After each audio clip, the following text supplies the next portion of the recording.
.NET Caribbean Adventure, a tournament where stars of the game have shined, where new stars have been born, a tournament where each year more and more players come for their chance at poker glory. Now it's the largest poker tournament outside Vegas. And it's time once again to shuffle up and deal. The PCA is back.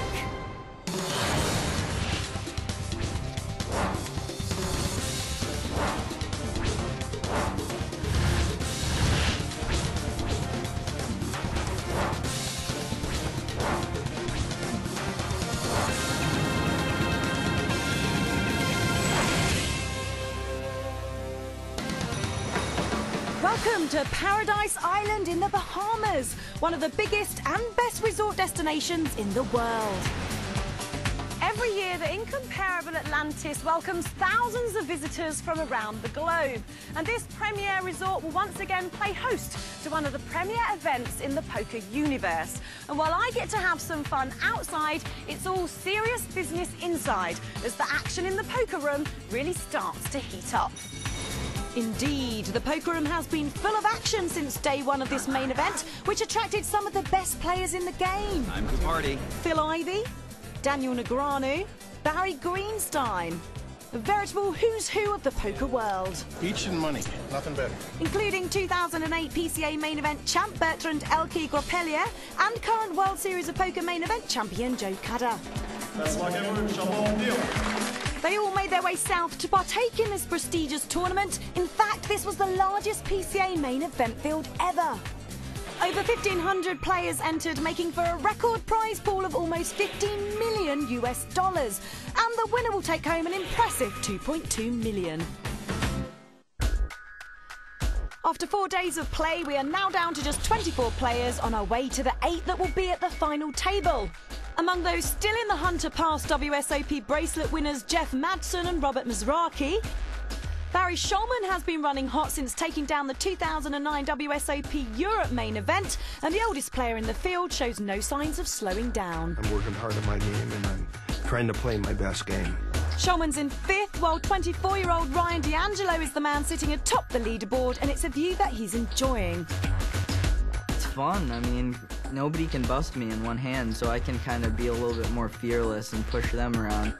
But hot on D'Angelo's heels is top UK pro John Duthie, who's currently 2nd, but has his sights firmly set on victory.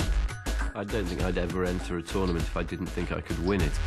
3 tables remain, just 24 men who are surely ready to play some poker. So let's get to the action at our feature table. And one of the players at our feature table is John Duthie. He's 2nd in chips overall and has a good chip advantage at this table. Let's take a look at how this feature table is shaping up. Duthie has nearly a 2-to-1 advantage over the next biggest stack, Thomas Correll. Robert Mizrachi has just under 1.8 million, and Praz Banzi is in shove mode with 470,000. Okay, time to play some poker. Joining me, James Hartigan, is Triple Crown winner Gavin Griffin. Exciting stuff, Gavin. We're down to 24. The final table in sight. Yeah, it's a really exciting time when you're down to 3 tables. You can see the final table, and you know that the big money's in sight. Wow, King Queen folded there by Goldberg. I guess he is in early position.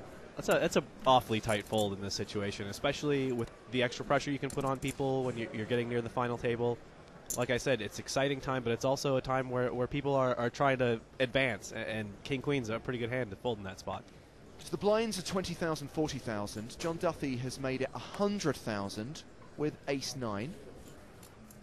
Ace-9, a pretty standard opening here, and Duthie, the founder of the EPT and a very good poker player in his own right, opening with a regular, standard raise in that spot.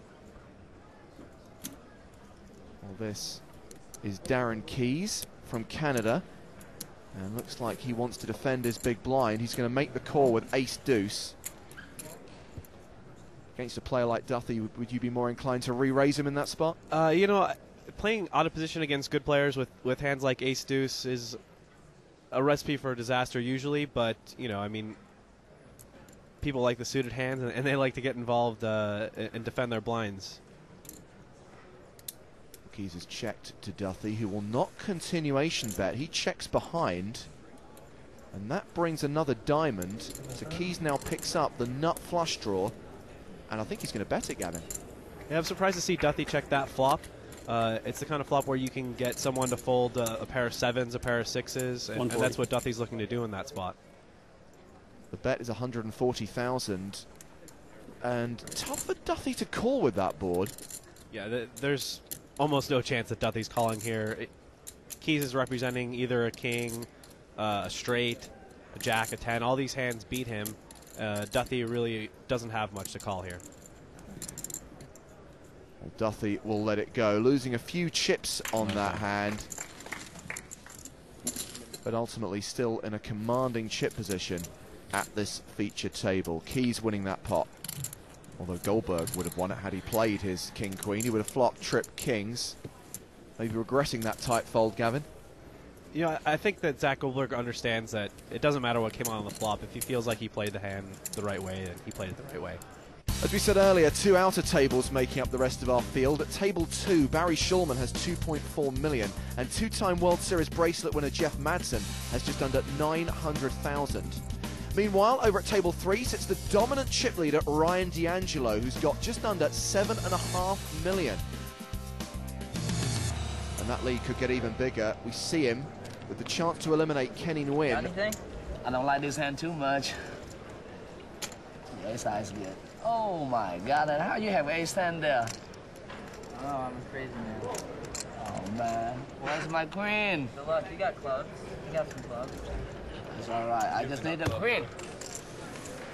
I got the good ace-5. See that ace of spades sticking up? Just gonna shoot it right into the flop. Well, here comes the flop. Queen, baby. The queen for the win, but an ace God. for D'Angelo, and diamonds. And on the turn, it's another diamond. That gives D'Angelo the flush. Good game. Nguyen can't win. All right, good game, guy. Good luck. Thank you, guy. All right, good luck, everybody. $75,000 he will collect for his 24th place finish in the PCA.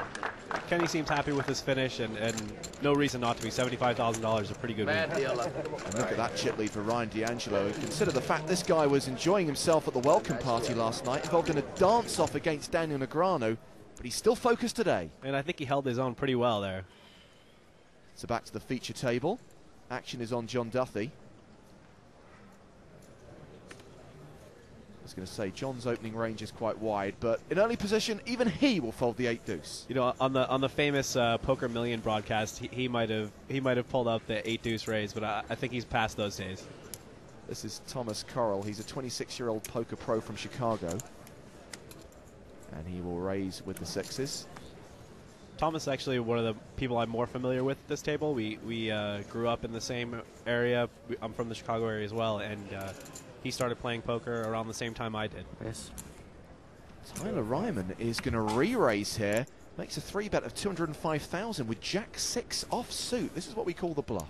Ty's certainly not raising for value with Jack-6 off.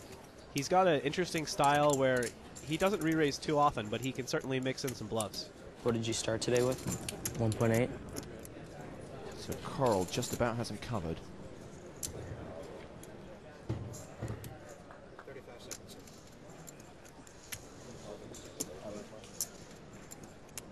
Call.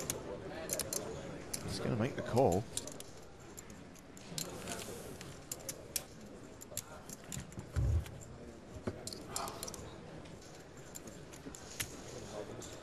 Not a terrible board for sixes in the grand scheme of things. It's not a really bad board for sixes, but I don't think Thomas is really going to be able to continue here too often. Ryman had the betting lead pre-flop, and he is going to continue on this board.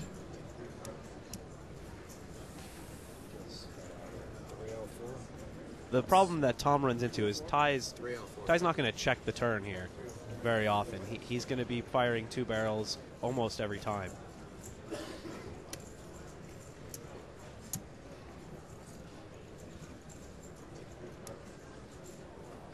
Coral lets the sixes go. Get in. Thank you. Ryman's bluff gets through. And And after that hand, Thomas Corral will drop a bit. His chip stack sitting at around the 2.6 million mark. Ty Ryman has now broken the 2 million chip barrier. And aggression seems to be paying off at this feature table.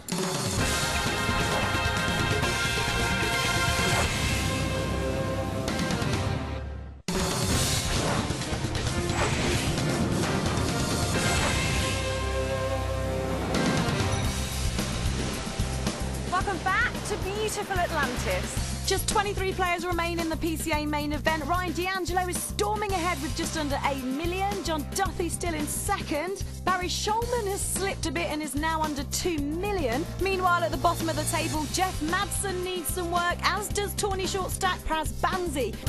23 remain, but only one can be crowned the PokerStars.net Caribbean Adventure Champion. So let's get back to the action. And let's head out to the casino floor where we find the winner of the World Series of Poker Europe 2009, Barry Shulman. He's not involved in this hand, but his table mate's Jeff Madsen is. In fact, he's moved all in. Jeff with one of his more tame hoodies. He's usually known for his outlandish hoodies. No callers there, so Jeff takes the blinds and antes and gets his stack up to 950,000. Jeff, of course, best known for winning 2 World Series bracelets in 2006. Over at the other outer table, chip leader Ryan D'Angelo. He's looking on. The player involved in this hand is Benjamin Zamani. He's contemplating whether to call Wayne Bentley's all-in, and if Zamani makes the call, he'll be the player at risk. Ben Zamani is known as X the Stein X online, and he's a very prolific player. I call. Well, he's made the call, and Zamani shows deuces. He has a set of deuces, and Bentley shows an overpair to the board. Ben's a very deliberate player, but I'm surprised it took him so long to call with 2 deuces. So Bentley will need to hit the jack on the turn or river. Otherwise, Zamani will double through. Just the river now.